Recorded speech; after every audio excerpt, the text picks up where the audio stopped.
शंकर साय रघुनाथ साय जी का बलिदान तिथि मनाते थे, उस समय मुश्किल से कभी 20 लोग तो कभी 25 लोग ऐसा शुरुआत किए हाई कोर्ट के सामने। इसके बाद धीरे धीरे करके और लोग माता शक्ति पिता शक्तियों का आना शुरू हुआ, बढ़ करके कुछ और हुए। और तब भी हमने वहां पर केवल उस समय मैं अकेला हुआ करता था जो इस तरह के गीत गाने वाला था। शंकर साय रघुनाथ साय, वीरांगना महारानी दुर्गावती, वीरनाथ सिंह सोना खान, बिरसा मुंडा, हमारी महारानी कमलावती के बारे में शायद गीत गाने वाला उस समय अकेला था। आज तो सारे देश के अंदर में एक से बढ़कर के एक हो गए और YouTube के माध्यम से, गीत गाना के माध्यम से, पुस्तकों के माध्यम से बहुत जानकारियां मिल जाती हैं शंकर साय रघुनाथ साय जी के बारे में और भी हमारे बलिदानियों के बारे में। लेकिन उस समय बड़े मुश्किल था, नहीं मिलते थे। अब उस समय आप सोचिए जब ये सब कुछ नहीं मिलता था तो ये ज्ञान कहाँ से हमने अर्जित किया। तो हमने वह ज्ञान अपने पूर्वजों से, अपने पुरखों से, अपने बुजुर्गों से, अपने गांव के सियानों से, वह ज्ञान जो किंवदंतियों के रूप में बताते थे, उन्हीं को अध्ययन करके और हम गीतों की रचना किया करते थे, गीतों की रचना किया करते थे। और जब मैं जबलपुर में गीत गाना किया करता था, उस समय अक्सा बक्सा का जमाना नहीं था, एक चोंगा होता था और एक माइक हुआ करता था और बिना साज बाज के मैं वहां पर जब गीत गाता था तो मेरी आवाज को सुन करके, वह मेरे गीत को सुन करके और जो जहां से सुनता था वहीं खड़े हो जाते थे। यहाँ की जहां पर कार्यक्रम होता था वहां सारे रिक्शा चलाने वाले, सारे वहां पर हमारे कुछ लोग व दूसरे लोग भी अपने अपने अटरिया से भी चढ़ चढ़ करके देखते थे कि क्या हो रहा है, कौन गा रहे हैं। तो पहली बार वहां के लोग भी सुन रहे थे और वह गीत था राजा शंकर साय रघुनाथ साय जी के ऊपर मैंने बनाया था, जो हमारे पुरखा बताते थे कि राजा शंकर साय पुत्र कुंवर रघुनाथ साय को फांसी पे लटकाया गया और फांसी पे लटकाने के बाद और उन्हें पुनः उतारा गया और उन्हें कहा गया कि हमारी बात मान लो, अंग्रेजी हुकूमत के खिलाफ बगावत मत करो, आपको हम सारे सुविधाएं प्रदान करेंगे, आपको हम और राजा यहाँ के घोषित कर देंगे, लेकिन आप हमारी बात मान लो। लेकिन राजा शंकर साय रघुनाथ साय बात नहीं माने। तब कहा जाता था कि उनको फांसी से उतारा गया और तोप के मुहाड़ा के सामने खड़ा किया गया। एक खंभा में, अलग अलग खंभों में बांधा गया। एक खंभा में राजा शंकर साय को बांधा गया, दूसरे खंभे में कुंवर रघुनाथ साय जी को बांधा गया और शर्त रखा गया कि आप हमारी बात मान लो। और उनको मिलने नहीं दिया जा रहा था। तब राजा पुत्र कुंवर रघुनाथ साय की ओर देखता था और रघुनाथ साय शंकर साय की ओर देखता था और वो समझौता के लिए सिर हिला देते थे कि हमको समझौता नहीं करना है, भले हमारे जान क्यों ना चली जाए, प्राण क्यों ही न चली जाए। अंत में जब बात नहीं माने तब डिप्टी कमिश्नर क्लार्क ने आदेश दे दिया तोपची को कि तोप चला दिया जाए और उनके तोप चलाया गया। उनके जो शरीर के चिथड़े चिथड़े धरती पर बिखर गए।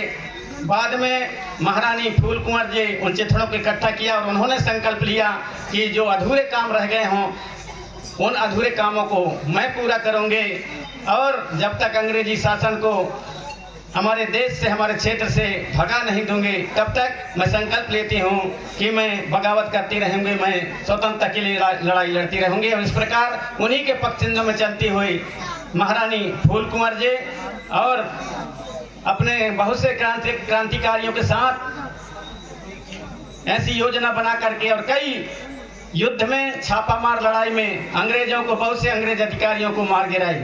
बाद में उन्हें भी धोखा से पकड़ा गया और उन्हें भी, फूल कुंवर जी महारानी को भी, और उन्हें भी सजा दी गई, उनके भी मौत की सजा दी गई। तो इस तरह से आज भी हमारे शंकर साय रघुनाथ साय जी के जो वंशज हैं वो भी आज हैं दमोह के पास में।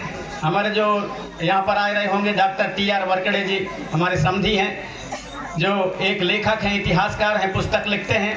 तो उनके जो एक पुस्तक है गोंडवाना के महाराजा राजपराणी महाराजा शंकर साय रघुनाथ साय, तो उसके जो विमोचन में अभी राजा शंकर साय रघुनाथ साय के जो वंशज हैं उनको बुलाए थे, उनका नाम इंदुर साय है, वो आए थे। तो अभी भी उनके वंशज हैं और आप हम सब यहाँ पर हैं, उनके वंशज हैं। अतः आप हम सबको जगना पड़ेगा।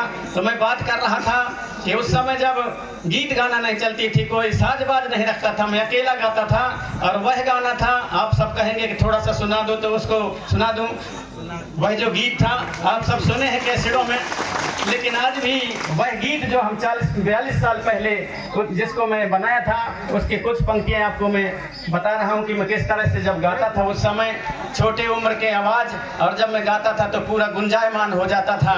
वह गीत इस प्रकार से था, जो एक नृत्य के लिए नहीं, एक खुशहाली के लिए नहीं बनाया था, बल्कि उसमें करुण क्रंदन हमारे राजा महाराजाओं के छिपा हुआ है, ताकि उसको सुन करके और हमारे देशवासियों को चेतना आए, जागृति आए, हमारे महापुरुषों के बारे में, बलिदानियों के बारे में जान सकें। इसलिए मैंने वह गीत को इस प्रकार से गाता था। फांसी में चढ़ गए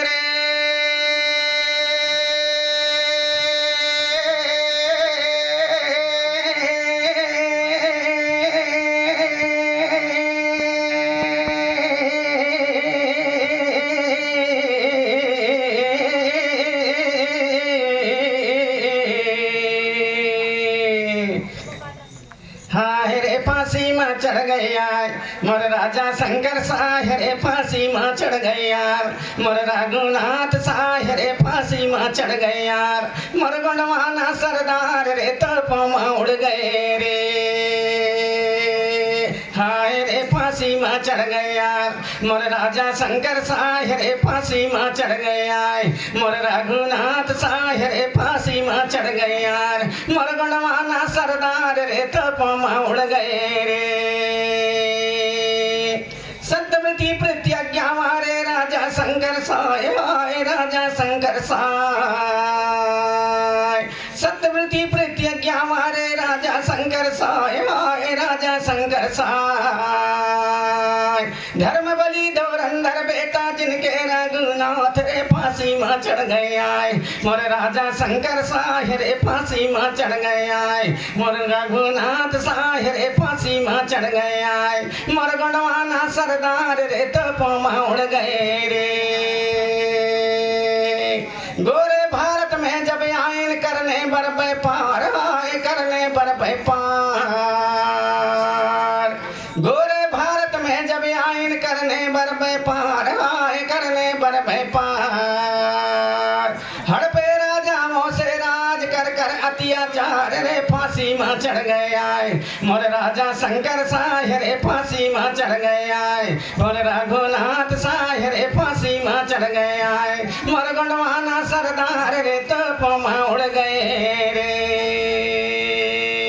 ऐसा इस बलिदानी गीत को उस समय गाया करता था। और उस समय आज तो बहुत आजकल सुविधा है, ऑटो ट्यून है, रिकॉर्डिंग है, तो कई चीज हैं, लेकिन उस समय ऐसा कुछ भी नहीं हुआ करता था। यूट्यूब है, आज फेसबुक है, व्हाट्सएप है, इंस्टाग्राम, तरह तरह के आज एक क्लिक करते हैं तो सारी दुनिया में सुनाई और दिखाई देता है। उस समय इस बात को राजा शंकर साह, रघुनाथ साह जी के बलिदान के और उनकी अमर कहानी को बताने के लिए हमको पैदल जाना पड़ता था। गाड़ी घोड़ा का भी उस समय साधन नहीं था। कई किलोमीटर, यहाँ तक कि 50-100 किलोमीटर पैदल चलना पड़ता था। और उस समय जबलपुर में इस तरह के कार्यक्रम करवाते थे, जिसमें हमारे जो गोंडवाना पुनेम गोंडवाना विकास परिषद, जो रांझी वालों का विशेष हाथ रहा है, और हमारे आपके इस क्षेत्र के हमारे कार्यकर्ता भी बहुत, उनका हमारे गोंडवाना के उत्थान में बहुत योगदान रहा।